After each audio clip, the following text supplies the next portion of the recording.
కృష్ణా జిల్లాలో 16 గ్రామాలకు స్వచ్ఛమైన తాగునీరు అందించిన మల్లేశ్వరం ప్రాజెక్టు ప్రాభవం కోల్పోయింది. వైసీపీ 5 ఏళ్ల పాలనలో కనీస నిర్వహణకు నోచుకోక నిరుపయోగంగా మారింది. ఫిల్టర్లు పనిచేయకపోవడంతో శుద్ధి కాకుండా వస్తున్న నీరు పశువులు తాగేందుకు పనికి రాకుండా ఉంటోందని స్థానికులు వాపోతున్నారు. వేసవి నాటికైనా ప్రాజెక్టును బాగు చేయాలని కోరుతున్నారు. కృష్ణా జిల్లాలోని పెడన నియోజకవర్గ ప్రజలు గుక్కెడు నీటి కోసం అల్లాడుతుంటారు. బంటుమిల్లి మండలంలోని 16 గ్రామాల జనమైతే శుద్ధ జలం కోసం పోరాటమే చేస్తుంటారు. ఇక్కడి ప్రజల దాహార్తి తీర్చేందుకు 1994లో అప్పటి ప్రభుత్వం మల్లేశ్వరం వాటర్ స్కీమ్ను తీసుకొచ్చింది. మల్లేశ్వరం, చినపాండ్రాక పంచాయతీలకు మధ్యలో 18 ఎకరాల్లో పంపుల చెరువు తవ్వించి మెగా రక్షిత మంచినీటి సరఫరా ప్రాజెక్టుకు శ్రీకారం చుట్టింది.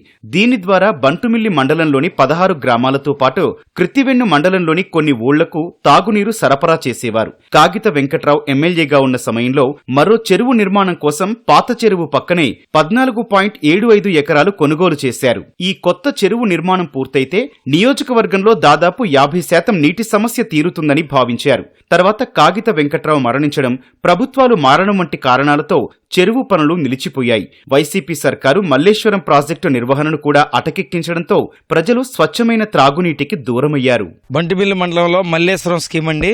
ఈ యొక్క స్కీము గత కాగిత వెంకట్రావు గారి టైంలో 16 గ్రామాలకే స్వచ్ఛమైన శుద్ధమైన మంచినీరు వెళ్లేది. అందరూ కూడా ఈ మంచినీళ్లు తాగేవాళ్లు. ఈ చెరువు సాలక స్వర్గీయ కాగిత వెంకట్రావు గారు 16 ఎకరాలు అటేపున కొనేసి తవ్విస్తాం మొదలెట్టిన తర్వాత ఎలక్షన్ కోడ్ వచ్చింది. ఆ ఎలక్షన్ కోడ్ రావడం వల్ల ఆ పనులన్నీ ఆగిపోయినాయి. జోగి రమేష్ గారు గెలిచారు. గత ప్రభుత్వం 5 సంవత్సరాల కాలంలో మల్లేశ్వరం స్కీమ్ ని ఫిల్టర్ బెడ్స్ గానీ ఏమి ఆ చెరువు తవ్వడం గానీ దీన్ని డెవలప్ చేయడం గానీ ఈ చెరువు గురించి పట్టించుకోవడం ఏమీ లేదండి.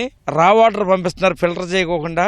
గేదెలు తాగడానికి పనిచేస్తున్నాయి తప్పితే వాడుకోవడానికి పని చేయట్లేదు. తాగుతా కూడా వాటర్ ఉండవండి, అయ్యే రా వాటర్ని సప్లై చేసి పంపుతున్నారు. అయితే ఇక్కడ మల్లేశ్వరం స్కీమ్ అనే పెద్ద స్కీమ్ ఒకటి ఉందండి. ఆ స్కీమ్ నుంచి పక్కనే దానికి ఒక 14 ఎకరాలు తీసుకుని దాన్ని చౌడాకి రేజ్ చేశారు. అయితే 2014లో అది స్టార్ట్ చేసి ఎలక్షన్ కోడ్ వచ్చిందండి. ఎలక్షన్ కోడ్ వచ్చేసరికి ఆపేశారు. అప్పటి నుంచి ఇప్పుడు దీనికి ఏమి మోక్షం లేదు. ఈ చెరువుని తవ్వించి కొంచెం మోక్ష ఈ గ్రామాలకు ఉన్న సమస్య నీటి సమస్య బాగా ఉంది. రేపు రాబో వేసవి కాలానికి వచ్చేటప్పటికి ఇంకా ఇబ్బందికరంగా ఉంటుంది. కాబట్టి ఈ యొక్క సమస్యని తొందరగా తీర్చాలని మా విజ్ఞప్తి. కూటమి ప్రభుత్వం వచ్చాక మల్లేశ్వరం ప్రాజెక్టుకు మరమ్మతులు చేసి ప్రస్తుతం ప్రజలకు త్రాగునీరు సరఫరా చేస్తోంది. వేసవి సమీపిస్తోన్న తరుణంలో ఇదే పరిస్థితి కొనసాగితే తాగునీటి కష్టాలు తప్పవన్న ఆందోళన స్థానికుల్లో వ్యక్తమవుతోంది. ఈ రోజున 16 గ్రామాల్లో కూడా పూర్తి స్థాయిలో డ్రింకింగ్ వాటర్ సమస్య అనేది చాలా ఇబ్బందికరంగా ఉంది. మళ్ళీ మన ప్రభుత్వం వచ్చినాక కొంచెం ఫిల్టర్ బెడ్లు రిపేర్ చేసి ఇవ్వడం జరుగుతూ ఉంది. దానికి కూడా ఈ రోజున ప్రపోజల్స్ కూడా తయారు చేయడం జరిగింది. 2,70,00,000 దాకా దానికి ప్రపోజల్స్ తయారు చేయడం జరిగింది.